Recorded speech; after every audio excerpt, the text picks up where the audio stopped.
Okay. Hi, everyone. Welcome. Thank you for joining me virtually. Today, we're going to talk about supporting families in the midst of this crisis that we're experiencing right now. And it looks like my screen froze, but let's see if we can fix it. There we go. Okay.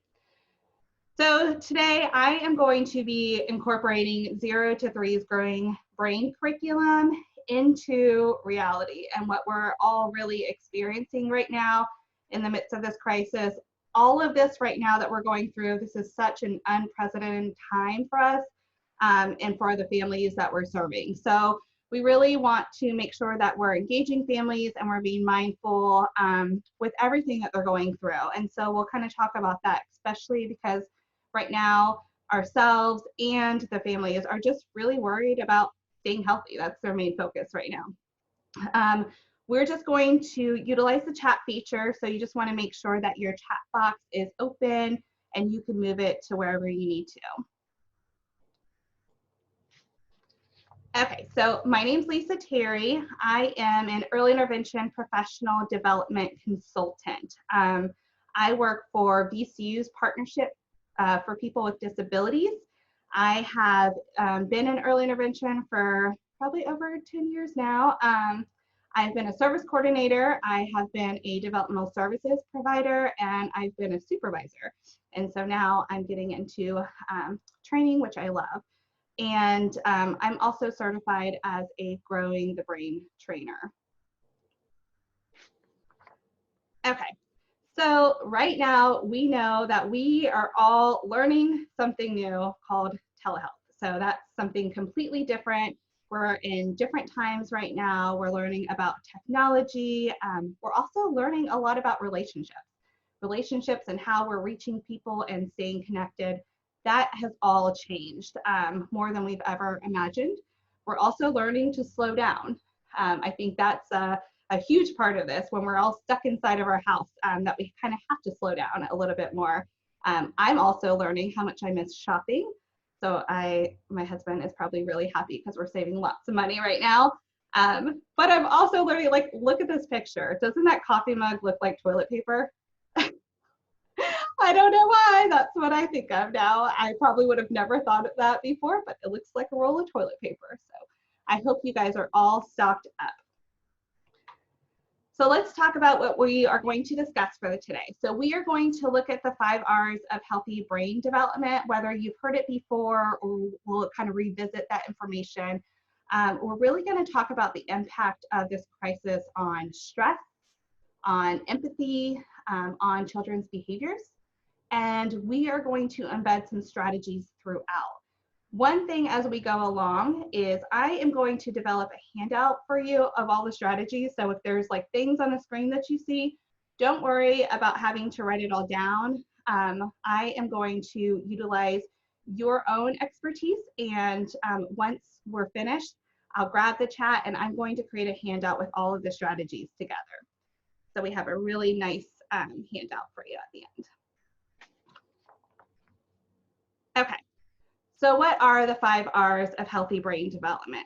And that is relationships, routines, repetition, respect, responsive interactions. These are so important for brain development, and it should really be incorporated in everything that we're doing. One of the biggest pieces that we're going to focus on today is how we're taking care of ourselves, because that's extremely important during this time. Because really, if we're not taking care of ourselves, it's really hard for us to help support caregivers who in turn are supporting their children. So this is really important because we can't have one without the other. And we're going to briefly go into each of those as we talk about stress. But let's look at each of the 5 R's. So first we have relationships. We know that relationships are so important for children. Kids have to have at least one secure attachment, right? And it's really important because we want them to be able to focus on what the most important task learning through play, through developing those positive social relationships. And when they're feeling safe and secure, and all of their physical and their social emotional needs are met, that's when they're developing good brain development, they're making good connections, and they're really able to focus on those tasks, those learning tasks. And one of the things right now is really making sure their physical and their social emotional needs are getting met. And we're going to go into this deeper, but when people are feeling anxious and they're feeling stressed, it's really easy to neglect that part, especially during this crisis. And children who don't always have that, they tend to experience poor brain development, and they start to exhibit some of those behavioral issues. And we can also just see, during this whole crisis, we can see relationships in two different ways, and they're really on opposite ends. We can see the strength in relationships and how people are connecting a little bit more and they're connecting differently, but we can also see the impact stress has on relationships, and that's what we're going to focus on today. So let's look at responsive interactions. So really, in order for children to feel safe and secure, they require that responsiveness from their caregivers. And that means that we're following the child's lead, we're reading their verbal, their nonverbal cues. Those are those back and forth reciprocal interactions that we all know as serve and return interactions. It's not just a one-way interaction. And that's what we can see a lot of right now. We can see a lot of those one-way interactions telling kids what to do, especially just because of the level of stress everyone's experiencing right now. And so we really want to encourage those responsive, loving interactions right now.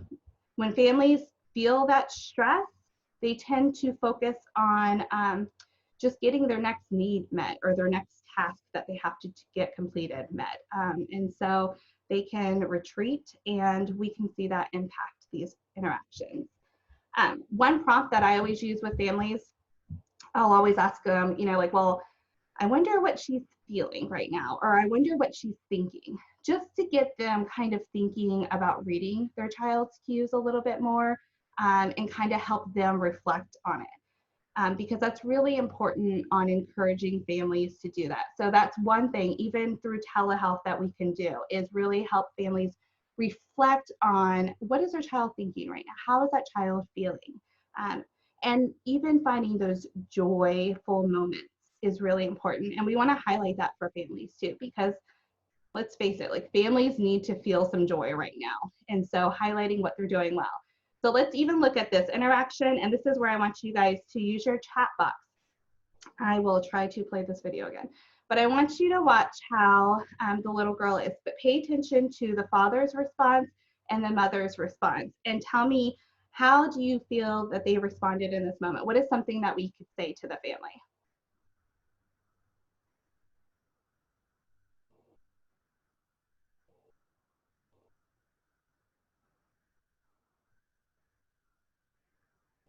So go ahead and type in the chat. It's funny, I was watching the little girl like looking down on her mom's putting her down. She's like, am I gonna fall or not? She really wanted to make sure. So let's look at dad's reaction and then mom's response too. Dad's clapping and celebrating, yes. So he's creating a joyful environment for the child, encouraging her, praising her. Yes, great use of eye contact for mom and dad. And they're applauding her accomplishment. Dad's clapping, he's reinforcing. Clapping, mom's praising daughter's efforts by picking her up and smiling at her. She has such a big smile.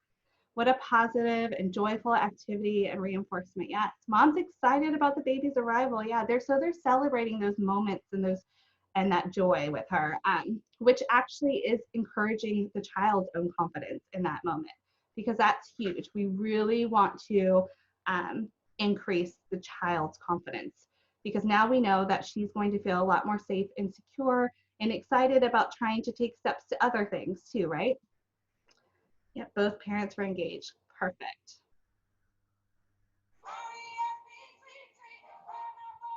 Can you guys hear my screen? That's what I always think about when I'm thinking about respect. I think about that song in my head. And respect is the next one. When we're respecting a child, we are truly valuing them as an individual. and their efforts to communicate their feelings, their preferences, all of their needs, those are so important to us, and we value that from them. And they're entitled to their own feelings. They're entitled to feel upset when they feel upset. And in this picture, you can see the mom. This child is clearly upset. Maybe he just woke up from his nap and he was feeling unsafe. And so the mom's responding to him. She's wiping his tears. And that's really important, because when children have those negative, strong feelings like that, it's really difficult for them to engage in those top functions of their brain where they're thinking and they're able to plan. And it's all important for learning. When this child's crying and he's upset, he's not going to be able to learn. And so it's okay for them to have these strong feelings, and we want to be supportive and responsive, right? And when children have a lot of behaviors, which we're going to see more behaviors right now, and that's just the reality of it because of the stress. But it's okay for them to have those behaviors, but we really want to make sure that we're teaching and guiding them, and we're not shaming and punishing those children for having those behaviors. And one thing, like I will always say, and even when I learned this curriculum, it was, you don't always think about respecting a child, because like, after all, usually parents will say, like, I'm the parent, you know, and they have to do whatever it is that I say. And that's how we tend to parent. And so we have to really reflect with the parent on how they can respect their child. And even like, there's one thing we always talk about, giving choices, right? So respecting their choices, that's one way. And then routines. And let's be honest, all of our routines are completely disrupted right now. There is nothing that's really normal for us. Everything's kind of in a disarray, and children are feeling that. They're experiencing the same thing, and routines are so essential for children and their further brain development. In reality, they're really essential for all of us. We all like routine. And when they become disrupted, that's when we start to feel anxious. And we feel a little bit out of sorts. It's almost like if you take a hot shower every morning, and then say you get in the shower and the water's freezing because your water heater broke or something, like, it completely disrupts you and makes you feel a little bit off the rest of the day, or at least for just that morning part until you can calm yourself down. But children like that predictable sequence. It really helps their brain connections. It helps support their memory, and it also helps support their organizational skills.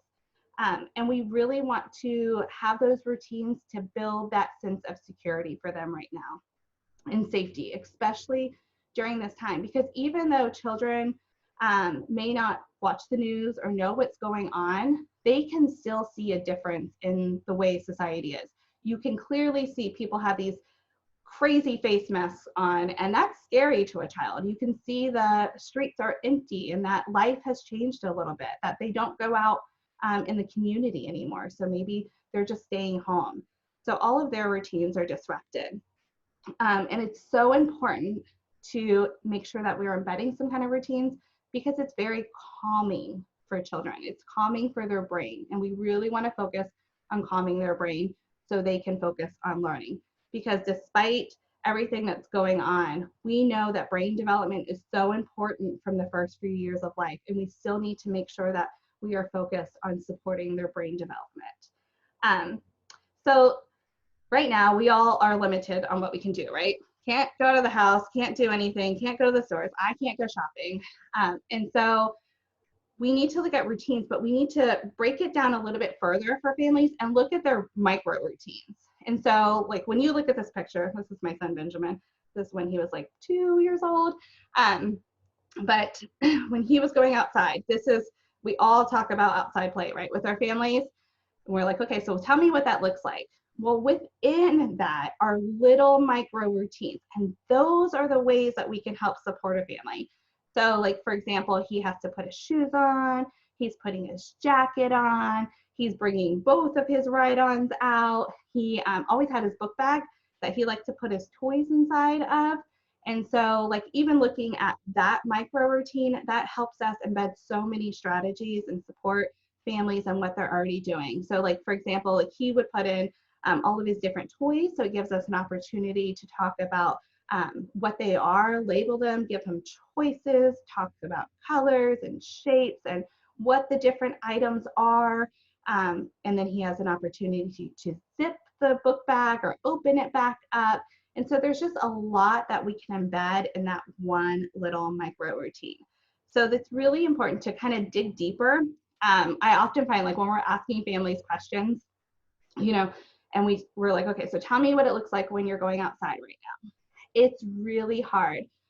One thing that I really like to do, especially with telehealth right now, is just tell families, okay, let's just have some uninterrupted observation. So I want you to make sure you're setting me somewhere where I can just see you guys interact in something that you're doing. So if they're talking about getting ready to go outside, just set me up and I'm just going to observe what happens, because you see so much during that time and what the child's doing. So it's a great way to support families right now in something that's easy and just embedding those learning opportunities into those little micro routines. Okay, next is repetition. So repetition, repetition, repetition. We know that's important. That's important for brain development, making those connections. It really helps stimulate all the different senses when children are going on walks and they're doing the same things every day, singing the same songs. That's why when children are watching television, they're hearing the same songs. Those are the ones that they tend to start to imitate or sing along with. And so repetition is really important. And we want to figure out how we can support families in that. I had one family, and so we really talked about what's something that you're talking about every day. What's one thing that you're saying to your child every single day? And she said when she wakes them up, she would sing her own silly, like, wake up song that she had. And I was like, well, what does he typically do? And she's like, well, he just, like, lays there because he is grumpy in the morning. And so we were able to kind of expand on that and think about how we can help kind of repeat the same actions that she's trying to do throughout the day and get him to participate. And, like, in the morning, because he was grumpy, it was just, we were trying to work on just giving her a high five after the song. And so he was able to do that. And she was so excited that he was just even participating in that activity. And so really thinking about that. So I want you guys to look at the screen. So you see the 5 R's, right? Relationships, responsive interactions, respect, routines, repetition. I want you to say each word. You can say it twice. You can write them down. Whatever helps you remember it. So go ahead and do that. You guys are all muted, so we can't hear you, and you can say it out loud to yourself because that helps cement it.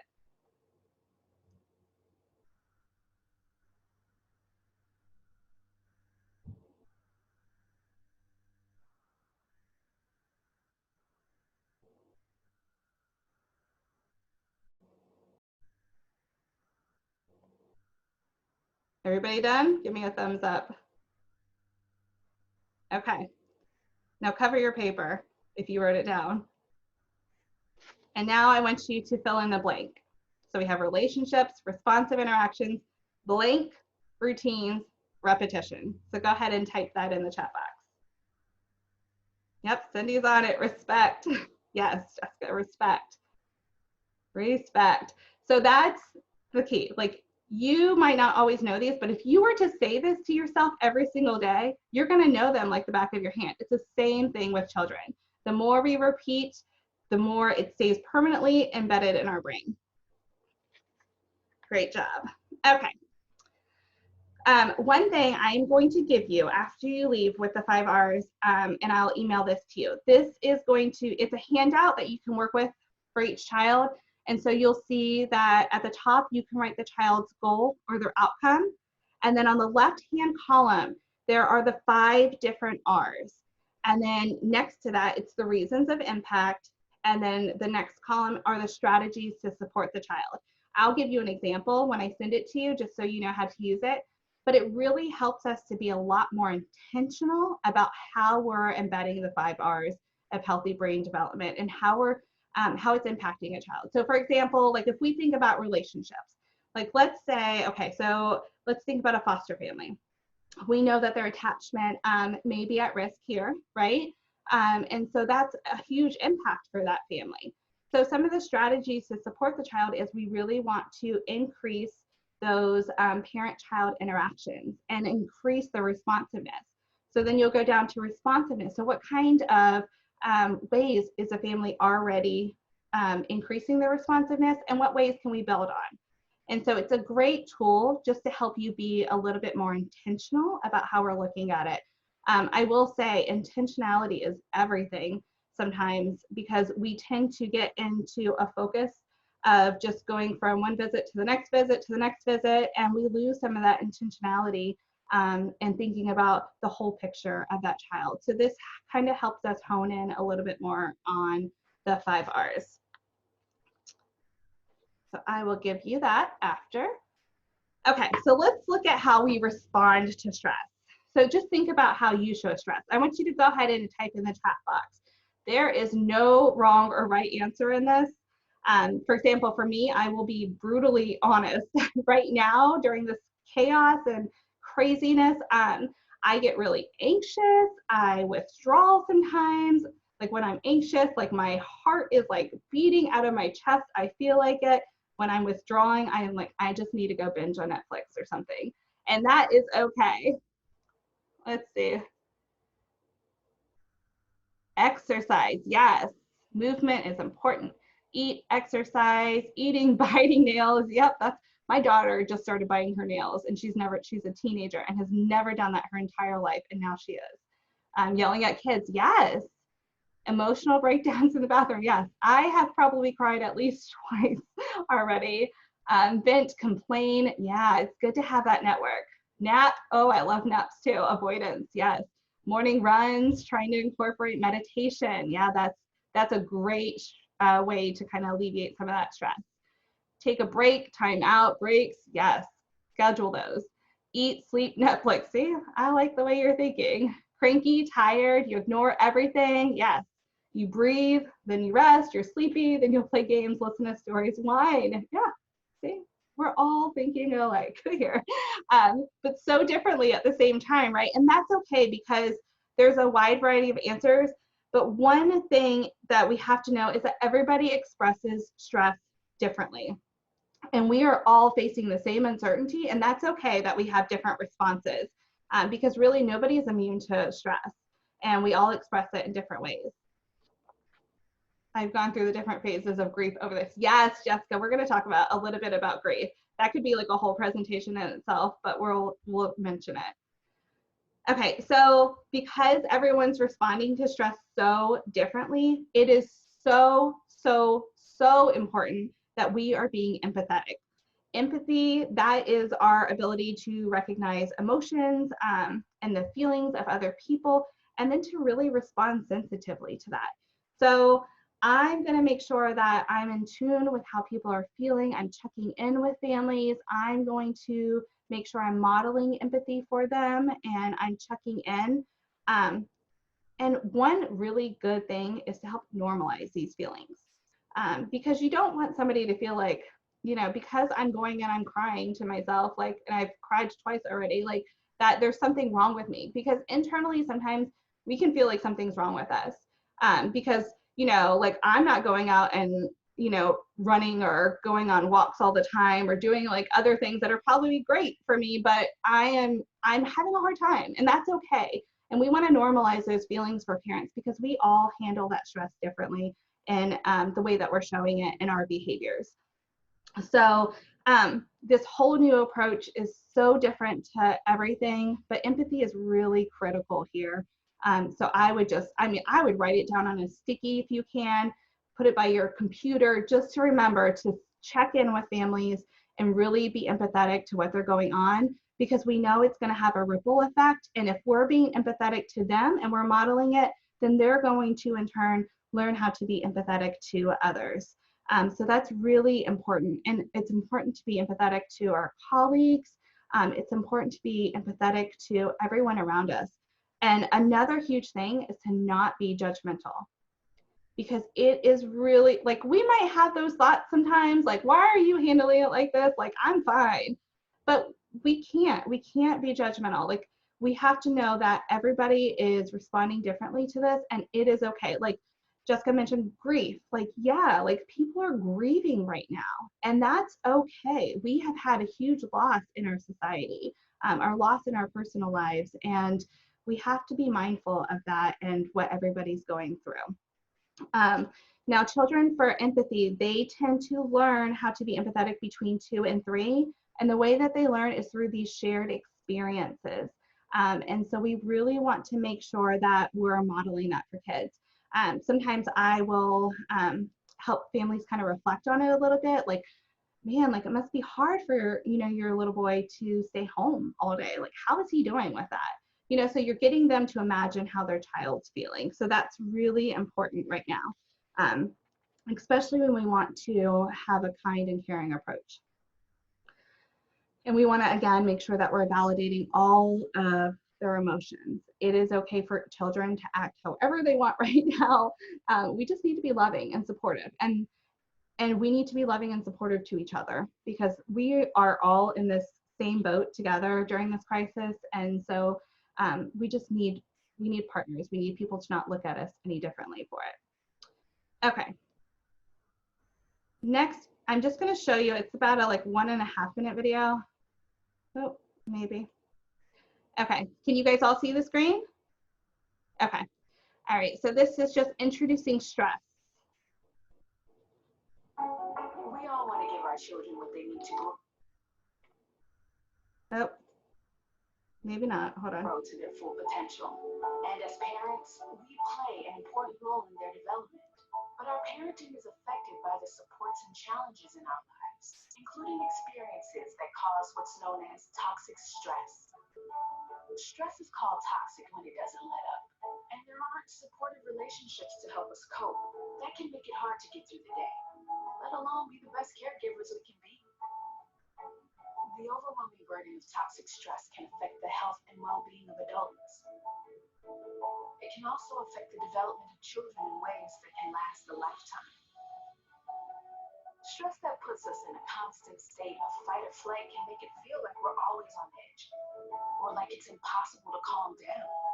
And these feelings can overload our ability to provide the supportive relationships that children need in order to thrive. Think of toxic stress as heavy cargo. Just as a truck can only haul so much weight before it stops moving forward, challenging life circumstances like losing a job or not having a place to live can weigh us down. And just as a truck can break down if it carries too much for too long, we too can wear down from being overburdened without the support we need. When toxic stress is related to things we can't control, like poverty, abuse, or racism, it can feel especially heavy to take on. But experiencing toxic stress doesn't have to determine who we are or how we act. And understanding how stress affects us can empower us to make change in our lives. There are things we can do to buffer ourselves and our children against the effects of even the most intense stress. Just as redistributing cargo from an overloaded truck can help it run again. Supports and services, things like food pantries, job training programs, or even just talking with someone who cares, can help us focus on caring for ourselves and our children. And just as regular maintenance is required to keep a truck running, reliable access to community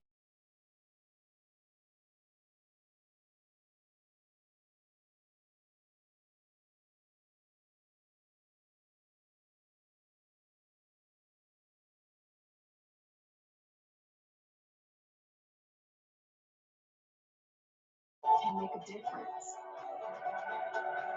Over time, these small steps can build our resilience and our children's by strengthening the skills and relationships that help us cope. And our communities can build resilience too by providing services and opportunities that help all families thrive. Supports like these help build a strong foundation for developing brain architecture. So the earlier we can provide them, the better. But the brain is capable of change throughout life, and it's never too late for a tune-up. Coping with and healing from toxic stress takes a lot of effort and support, but we all need the help of others in difficult times. And building resilience and strength in our families and communities is one of the most important investments we can make as a society. In the end, it will help all of us become the parents that we want to be.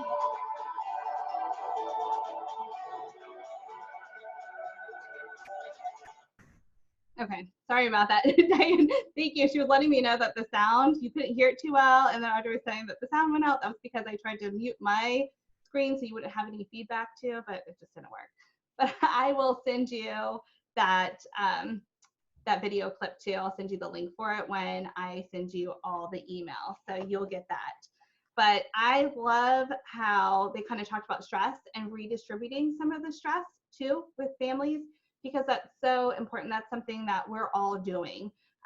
So when we're looking at that truck visual and they were like putting all the loads on, and then there was other trucks coming in, like I feel like sometimes like that's us, right? Like we're kind of coming and we're helping support families, or we're helping them figure out where their other trucks are in their lives and how we can help redistribute some of that stress.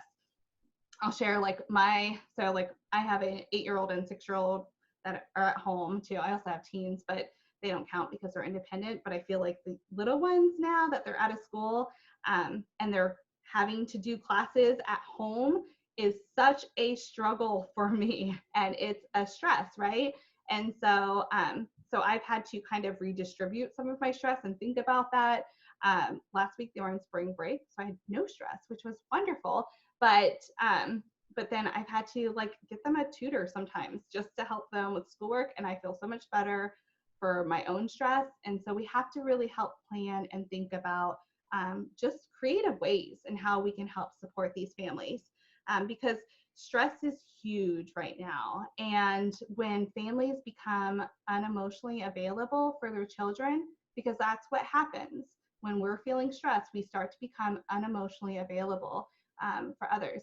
And so because of that, that's where we need to help figure out how we can alleviate some of that stress, because it has this ripple effect across all households. So like if I'm stressed out, I'm going to stress out my husband, and then my kids are going to start feeling stressed out because they're feeling it from me. And so we need to really kind of tune into that and make sure that we're just aware of what's going on.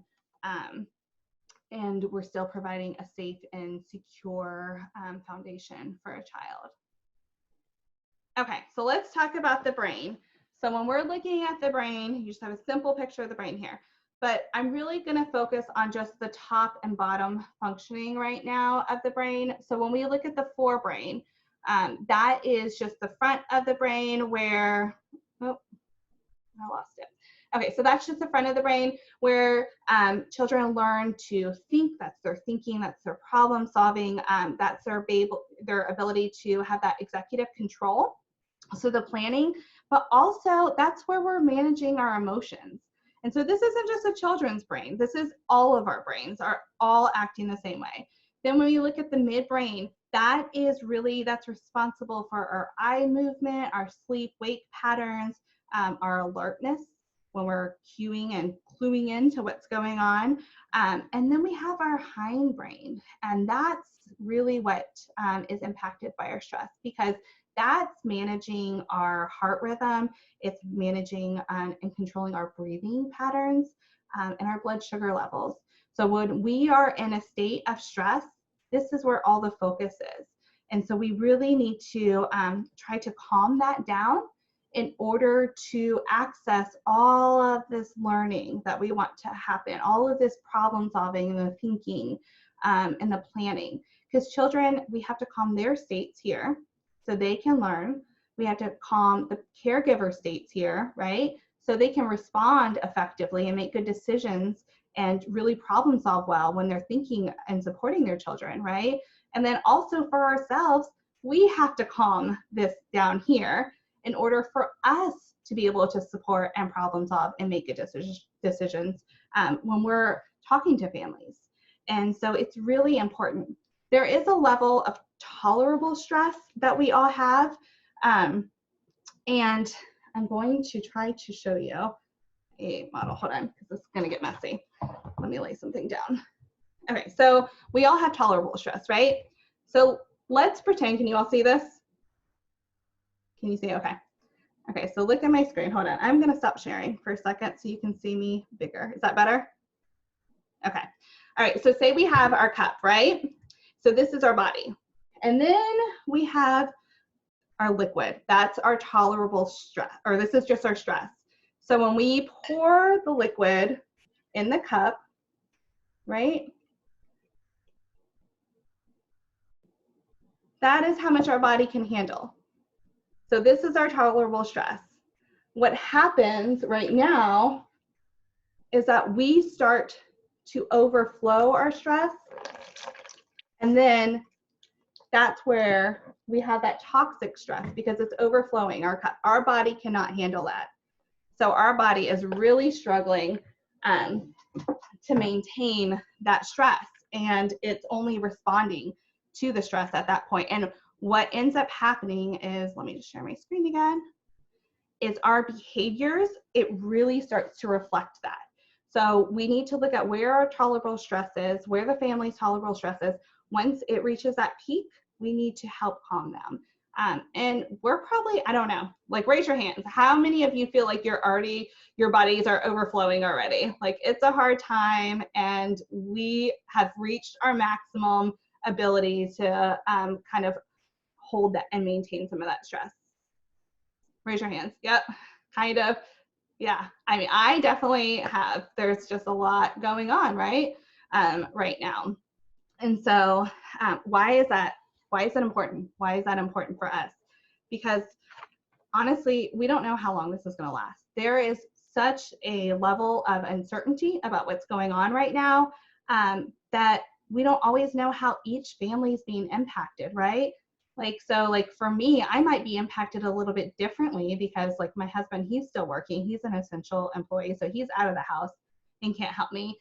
But somebody else might be impacted completely different, right? So we have to look at that and look at how somebody's managing their stress, look at how they're being impacted a little bit differently, and how we can help support them and really help their child still be engaged into what's going on.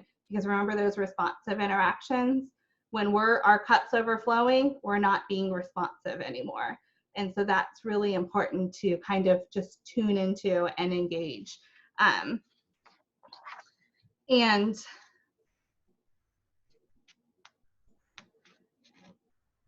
oh, if it clicks. And so let's look at how everybody's experiencing different things, right? So we see like this could be a family trying to have a telehealth visit and maybe she's got her other kids there. Maybe this is us and how we're feeling. But go ahead and type into the chat, like how do you think the family, how do you think, what are the stressors that families are experiencing? Like what are some things that you guys are hearing that families are experiencing? So go ahead and type that into the chat.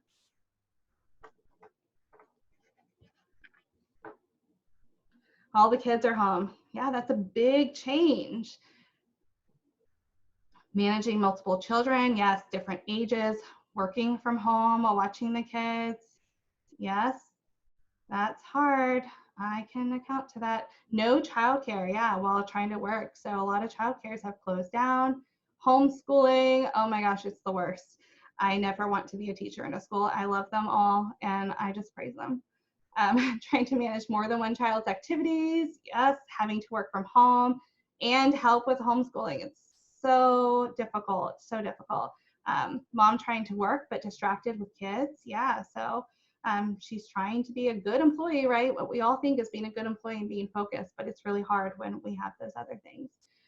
Parents don't know how to keep kids busy while working from home, yeah, so trying to problem solve that, figure out how we can be creative and have activity boxes and things like that planned for kids. Trying to work and conduct homeschool at the same time, yeah. Overwhelmed with all the kids home, yeah, and overwhelmed probably with just what's going on in the world. Watching the news is really hard right now for a lot of people. Trying to manage children while also working from home. I have a family I work with, the mother is a single mom and she's now working in the hospital. Yeah, so she's worried about just getting COVID, right? Like that's a really scary thing for families, and bringing it back to their kids too. That's another worry.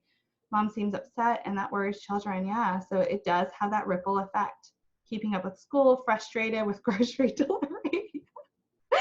Yes, homeschooling, not working or keeping up, worried dad who works in the grocery store. Yes, stresses a family's just grocery shopping. Yeah, that is so big. Like there's so many different worries that we're experiencing, whether they're essential workers, whether their whole lives changed, school-aged kids at home, just worried about being the future, impact of screen time. Yeah, yep.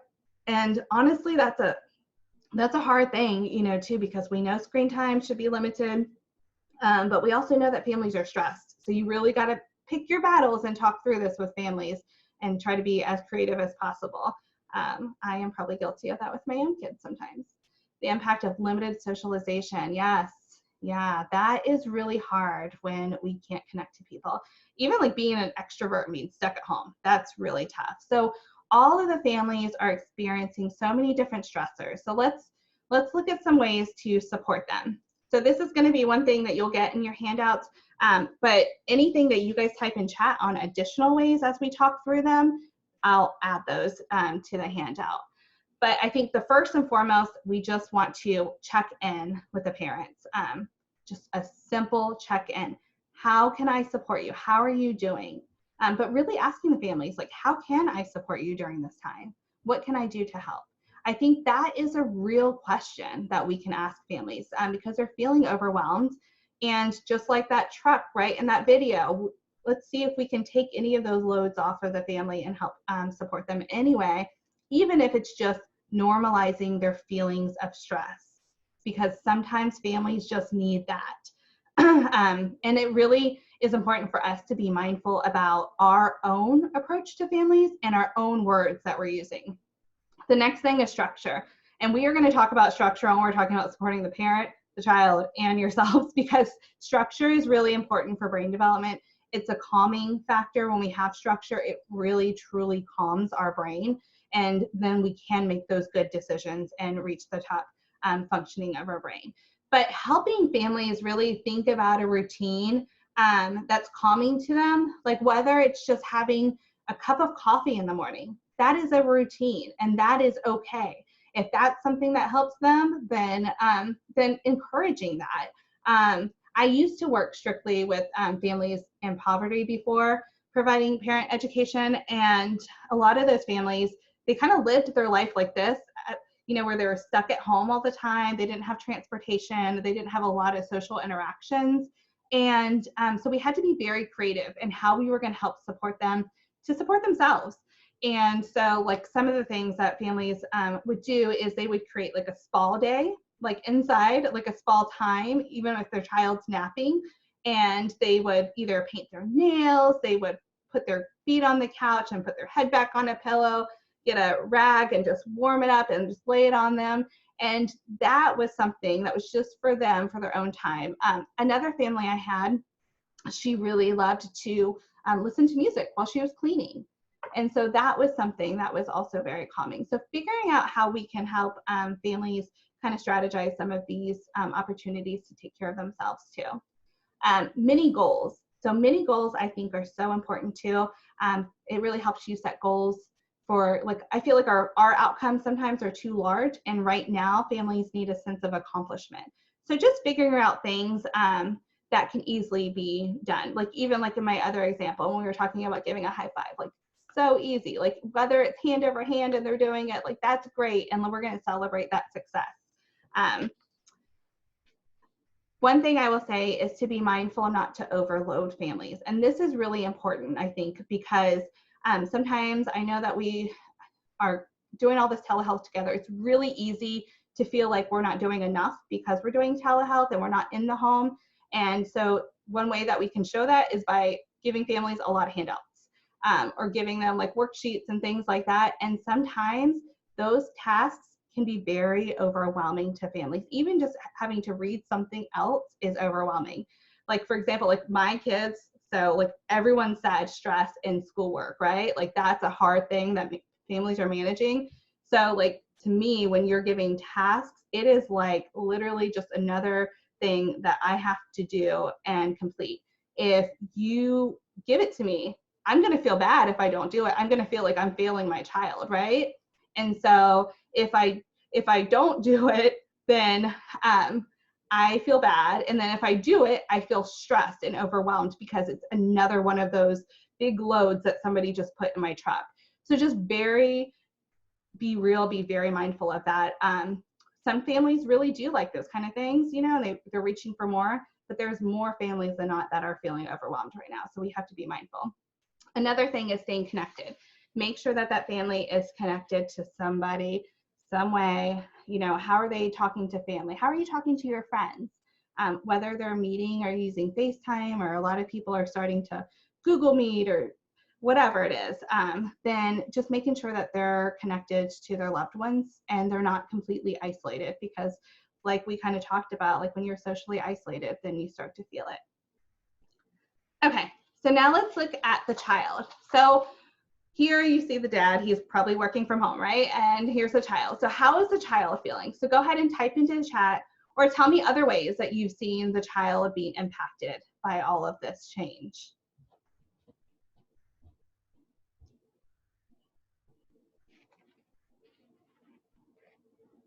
Ignored, yeah. Ignored, yes. Nervous, yeah.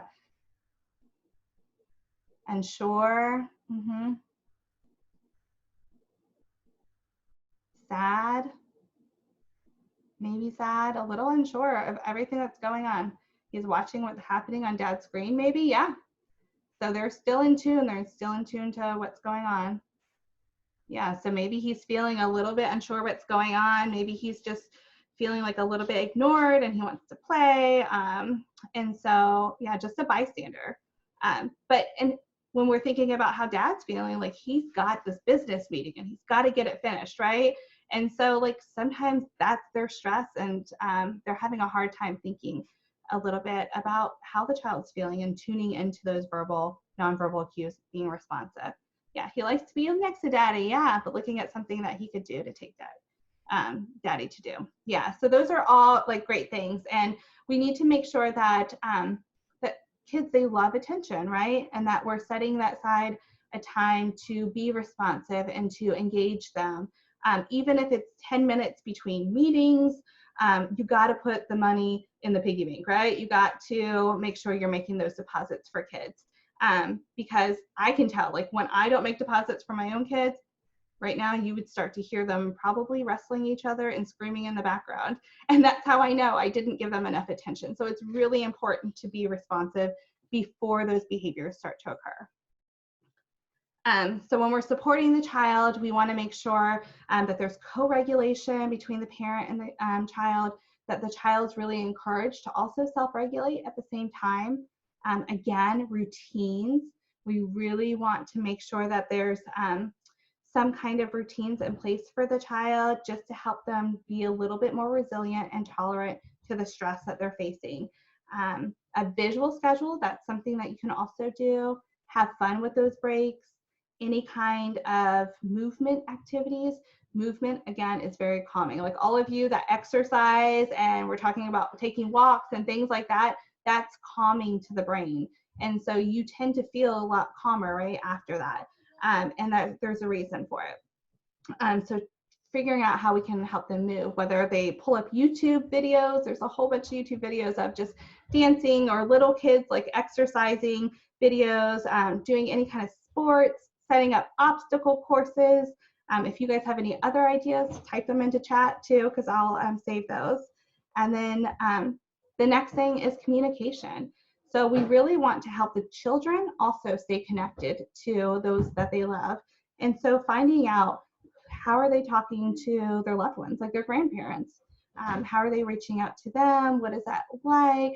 Have they had a hard time with that? And just asking about it, because truly there is something magical in relationships, and it just makes people happier. And so we want to make sure that the child's feeling connected. Yes, thank you. Cosmic Yoga on YouTube. That's a good one. Okay, so let's talk about our stress. This probably could be your desk, like in your kitchen somewhere. But what kind of stress are we managing right now? So go ahead and type that into chat.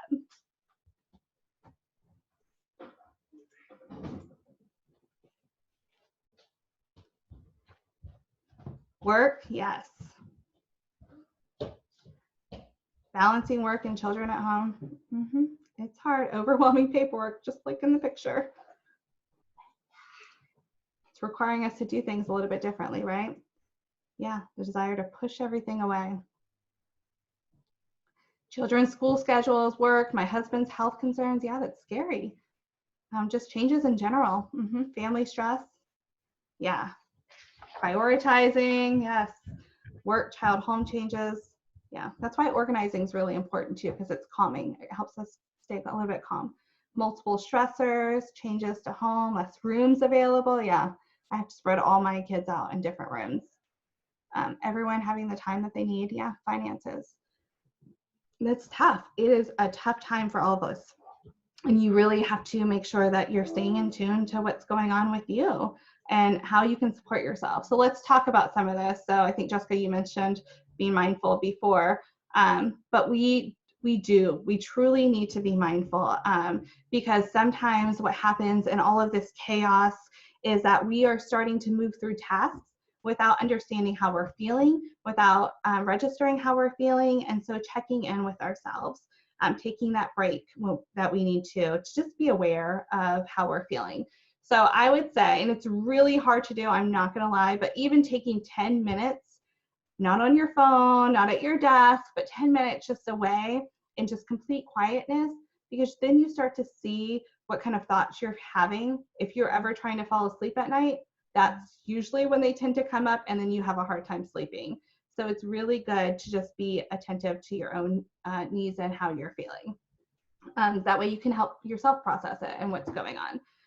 Routines, again, having that structure, whether it's your cup of coffee in the morning. Can you tell I like coffee, obviously? But working out, baking, drawing, reading, writing, anything like that. Just finding something that you enjoy and just giving yourself time to do that. Oh, sorry, my son is in the background. Grayson, thank you. This is our reality, right? He just comes and starts watching TV downstairs. Okay. The next thing is movement. So getting around, moving, again, it's very calming. I would really make sure that you are scheduling time between your telehealth to just get up and move around. Sometimes what people do is they will actually, sorry, hold on one second.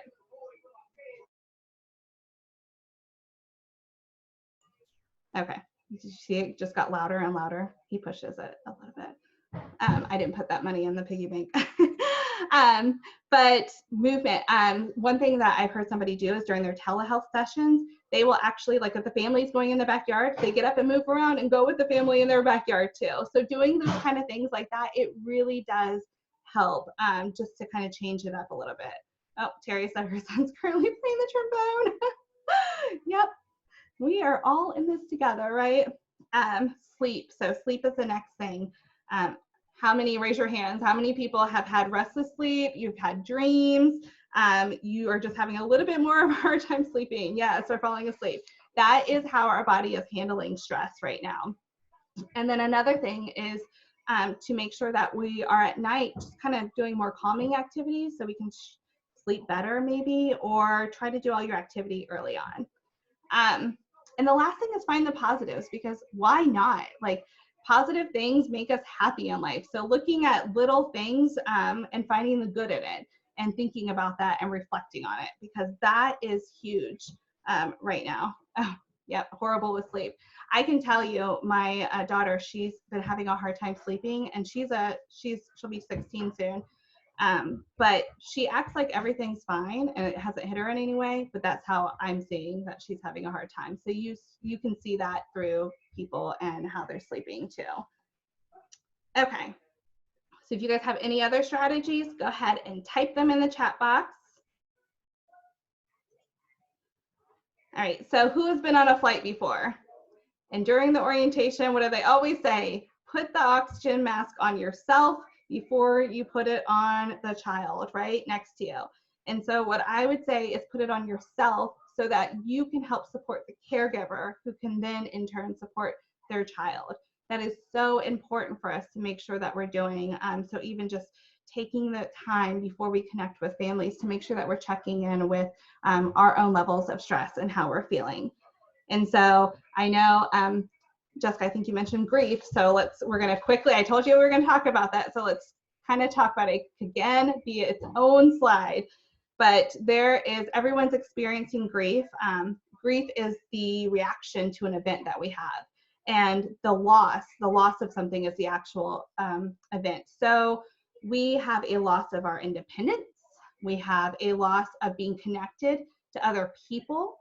We have a loss of feeling confident right now. Like, we don't feel like we're getting as much accomplished maybe that we wanted to before. And that's how we can feel, especially when we're supporting families too, or how the families can be feeling.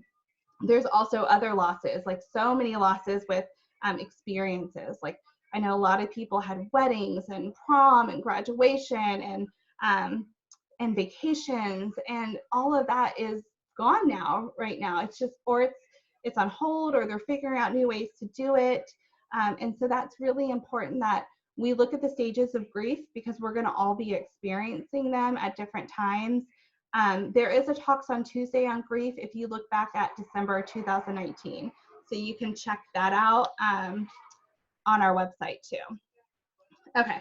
I know we only have like a couple minutes left, but we only have 2 slides left too. So I'm going to quickly go over behavior, just so you guys know. Behavior is really driven and its expression is influenced by 3 things: the developmental age and stage, temperament, and environmental factors. And guess what we're all experiencing right now? An environmental factor. So everyone is going to be expected to have behaviors right now. And again, normalize it. That is okay, because we are all experiencing stress during this pandemic, and we are going to see an increase in behaviors. So one thing we can encourage families to do is to be responsive to their child. So remember, think of those 5 R's and think about responsive interactions, making sure that they're really tuning in to understand how the child's feeling. Because the child themselves may miss their friends, they miss their structure that they previously had before. Maybe they were going to a childcare and they're not, and they're home now. And so they're going to have all these different feelings that they're processing too. Another thing is co-regulation. So making sure that the parents, that they're regulating themselves, because that's going to impact how the child's regulating. And then we want to promote confidence.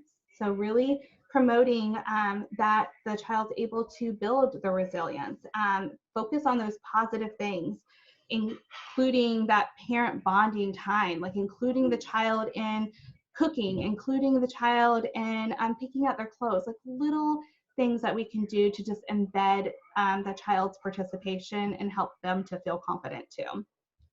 Acknowledge all emotions, no matter what they are. It is okay. When children feel something, they feel it the same way. They're responding off of their emotions and not logic right now. And so making sure that we're responding in a very loving way. And it's funny because parents respond, like if a child is hurt, they respond very loving, right? Like, oh my gosh, what happened? Are you okay? If a child is throwing a tantrum because we just told them no to something, then we're like, nope, sorry. And that's our response to them. But right now, we really need to make sure that we're checking it and we're responding in a loving way, because the child feels the same way when he got hurt as when we told him no, and we have to respond to that the same and then help them work it out. Okay, so if you guys have any questions, feel free to type them in chat. You can also email me. We are all navigating this. We got this together. I know that this crisis is hard at first, but it will get easier with repetition, with that routine that we're all facing. I am going to post, maybe, okay. I'm just going to post I'll send you guys all this, but there's a survey link and then you'll get a certificate at the end. Also, if you don't know, follow our Facebook, our Instagram, our YouTube, and Twitter. We always post resources on there. And so if you need anything, feel free to ask me and I will send you everything after. Thanks, Jessica. Thank you all so much for being here. I appreciate it.